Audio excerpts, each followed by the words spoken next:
Bab 10 Pemikiran yang mengejutkan. Sebelum aku sempat menjawab, Matthew menjelaskan, dia sedang tidak enak badan. Dia menyentuh pundakku dengan lembut dan berkata, "Jangan khawatir, sayang." Kata dokter, "Itu tidak serius. Kita bisa pulang setelah Ava melewati masa observasi." Rumah?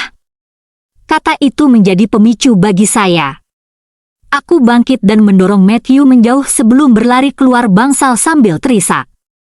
Keretakan dalam keluarga ini sudah terlihat, dan aku tahu keluarga ini bisa hancur kapan saja. Sekarang, calon ibu tiri Ava ada di sini, memamerkan dirinya di hadapanku. Ivana mengikutiku saat aku bergegas keluar, dan Ava mulai menangis lagi. "Koko, ada apa denganmu?" "Jangan menakuti Ava seperti itu." Ivana meraih lenganku, mencoba menghiburku. "Tunggu sebentar. Anak itu lebih penting." Iklan oleh Pupfuture, tahan? Bagaimana bisa saya?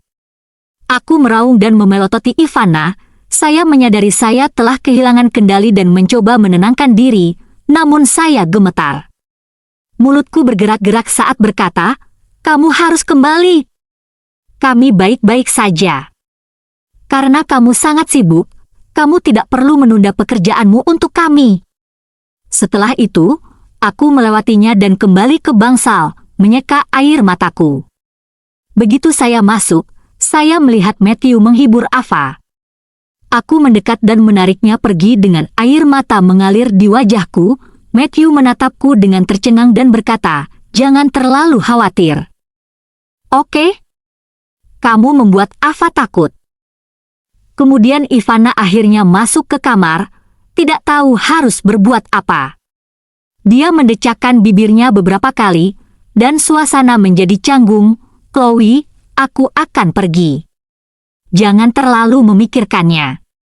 Teleponlah jika kamu membutuhkanku," kata Ivana dengan canggung sebelum menoleh ke arah putriku. "Ava, aku pergi sekarang.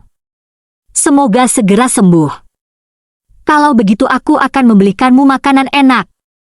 Aku menyeka air mataku dan menoleh ke arah Matthew. "Bukankah kamu bilang kamu sudah lama tidak bertemu Ivana? Pergi, suruh dia pergi." Mata Matthew menyipit sejenak. Lalu dia menyeringai. "Tentu. Jangan menangis lagi, oke?" Dia mengantar Ivana keluar dari bangsal, dan saya mendengar Ivana berkata, "Tidak perlu mengantar saya keluar. Pergi dan urus Ava. Saya akan mampir lagi jika saya punya waktu." Iklan oleh Pupfuture. Aku mendengar langkah kakinya memudar saat Matthew kembali ke sisiku, bertanya, "Sayang, ada apa? Apakah kamu tidak tahu apa yang salah?" Aku menatapnya dengan mata memerah, dan Ava mulai menangis lagi. Saya segera membungkuk dan mencium pipinya sambil berkata, "Jadilah baik. Jangan menangis. Ibu di sini." Lalu aku mulai menangis juga. "Ibu akan selalu ada di sini, selamanya. Tapi bagaimana dengan ayah? Jika kita bercerai, apa yang akan terjadi padamu, Ava?" Saya terkejut bahwa pikiran seperti itu terlintas di benak saya. Saya gelisah sepanjang sore ketika orang-orang dari taman kanak-kanak berkunjung. Bahkan orang tua anak laki-laki itu datang dan pergi. Itu terus berlangsung hingga larut malam, dan saya merasa kewalahan. Ava akhirnya tertidur, dan aku tetap di sampingnya. Dokter mengatakan dia tidak boleh melakukan gerakan tiba-tiba. Matthew berada di koridor sambil menelepon sementara aku duduk diam di samping tempat tidur, memandangi putriku yang sedang tidur. Hatiku kacau, dan Matthew tahu ada yang tidak beres, jadi dia menemaniku untuk berjaga-jaga. Dia tidak meninggalkan rumah sakit malam itu, dan saya juga tidak berniat membiarkannya. Saya merasakan aliran emosi yang saling bertentangan saat saya melihatnya berbaring di sisi tempat tidur. Saya akan mendesak dia untuk pulang dan beristirahat jika saya tidak mengetahui dia selingkuh. Bagaimanapun, dia masih harus bekerja, namun pikiranku telah berubah. Matthew bertanggung jawab atas Ava dan harus menjaganya. Jika dia tidak lagi mencintaiku, dia harus mencintai putri kami. Setelah 3 hari dirawat di rumah sakit, dokter akhirnya memulangkan Ava.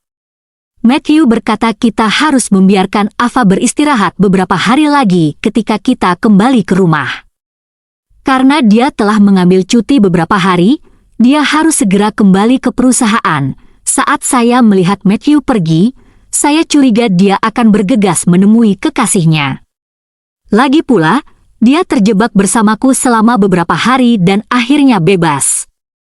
Saya merasa lega ketika rubah licik itu pergi. Aku bertanya-tanya apa lagi yang bisa dia lakukan di belakangku karena dia bisa berbohong dengan mudah di depan wajahku. Ivana menelepon lagi beberapa hari kemudian untuk menanyakan tentang Ava, dan saya menjawab dengan acuh tak acuh. Aku bergidik setiap kali mengingat dia berbohong padaku saat bersama Matthew. Aku kecewa karena mereka mengkhianatiku dengan begitu mudahnya. Saya ingin memastikan apakah dia adalah Nyonya Murphy yang diceritakan resepsionis itu padaku. Bagaimana jika itu dia? Apa yang akan saya lakukan? Saya mempertimbangkan perceraian untuk pertama kalinya. Pada akhirnya, aku mengertakkan gigi dan berkata pada diriku sendiri untuk membuat Matthew membayar dan memaksanya pergi tanpa membawa apa-apa.